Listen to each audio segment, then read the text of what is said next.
ನಮಸ್ತೆ. ನಾವು ಇವತ್ತು ಫ್ಯಾಮಿಲಿ ಸಮೇತ ಗೊಲ್ಲಾಳಮ್ಮ ದೇವಿ ಜಾತ್ರೆ ನಡೀತಾ ಇದೆ. ತುಂಬ ಅದ್ಧೂರಿಯಾಗಿ.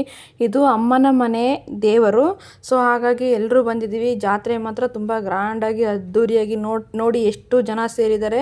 ಬಟ್ ನಾವು ಸೆಕೆಂಡ್ ಡೇ ಬಂದಿದ್ದು, ಫಸ್ಟ್ ಡೇ ಬರೋಕ್ಕಾಗಲ್ಲ, ಸ್ವಲ್ಪ ಕೆಲಸದಲ್ಲಿ ಬ್ಯುಸಿ. ಹಾಗಾಗಿ ಜಾತ್ರೆ ಮಾತ್ರ ಮಸ್ತ್ ತುಂಬ ಗ್ರ್ಯಾಂಡಾಗಿ ನಡೀತಾ ಇತ್ತು. ನನ್ನ ಮಗನಿಗಂತೂ ತುಂಬ ಖುಷಿ. ಯಾಕೆ ಅಂದರೆ ಅವ್ನಿಗೆ ಏನೇನು ಬೇಕೋ ಅಲ್ಲೆಲ್ಲ ಆಟಿಕೆ ಕೊಡಿಸ್ತಾರೆ ಅಂತಂದು. ಸೊ ಹಾಗಾಗಿ ಜಾತ್ರೆ ಎಲ್ಲ ಮುಗಿಸ್ಕೊಂಡು ಇಲ್ಲಿ ನಮ್ಮ ಅಕ್ಕ ಅವರಿದ್ದಾರೆ. ಸೊ ಸಂಬಂಧಿಕರು ಅವ್ರ ಮನೆಗೆ ಹೋಗಿ ಊಟ ಮಾಡಿಕೊಂಡು ನಾನ್ ವೆಜ್ ಮಾಡಿದ್ರು.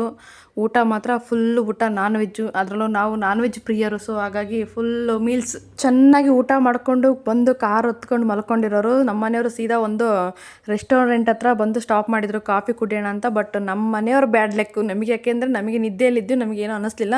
ಅವರು ಕಾಫಿ ಕುಡಿಯೋಣ ಟ್ರಾವೆಲ್ ಮಾಡಿದ್ರು, ಗಾಡಿ ಓಡಿಸ್ತಾ ಇದ್ರು. ಸೊ ಹಾಗಾಗಿ ಅಲ್ಲಿ ನೋಡಿದರೆ ರೆಸ್ಟೋರೆಂಟ್ ಕ್ಲೋಸ್ ಆಗಿತ್ತು. ಹಾಗೆ ನಮಗೆ ಬೇಕಾದರೂ ಸರ್ಕಲ್ ಇನ್ಸ್ಪೆಕ್ಟರ್ ರಮೇಶ್ ಅಂತ ಅವ್ರು ಸಿಕ್ಕರು, ರೌಂಡ್ಸಿಗೆ ಬಂದಿದ್ರು. ಹಾಗಾಗಿ ಮಾತಾಡ್ಸ್ಕೊಂಡು ಮನೆಗೆ ಬಂದ್ವಿ.